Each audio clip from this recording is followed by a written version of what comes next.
કહેવાય છે કે કુદરત જે કંઈ પણ તત્વો મૂકેલા છે એમાં વફાદારીના નામમાં ક્યારેક આપણે કહીએ છીએ કે આ તો સાવ કૂતરા જેવો છે, પણ વફાદારીની વાત કરીએ ને તો ખરેખર આ કૂતરા જેવું વફાદાર પ્રાણી નથી. જો આ વાડીના કૂતરાને માત્ર 10 દિવસના બટકું રોટલો નાખતાની સાથે જ વાડીમાં તમે જે પણ ખૂણે જશો તમારી સાથે આ 3 થી 4 કૂતરાની ફોજ સાથે રહેશે અને બધી જ જગ્યાએ જોડે આંટો મારશે. એમ કહીએ કે વિના પૈસે પણ તમારે જો બોડીગાર્ડ જોતા હોય કોઈ પણ એવી જગ્યાએ તો તમે કૂતરાને વફાદાર પ્રાણી છે એ સૌથી પહેલાં આ નામમાં મૂકી શકશો. અને એનો હું આ ખુદ અનુભવ કરું છું.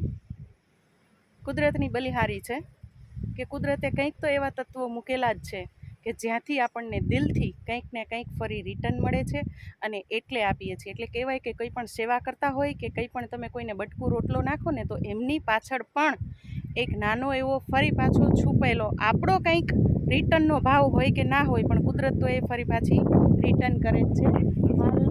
કંઈ પણ નાની એવી હલચલ થાય તો 4 મારા બોડીગાર્ડ છે કે મને એલર્ટ કરે છે. અને આ ગુરુ દત્તાત્રેય મહારાજની પણ કૃપા છે. જય હો.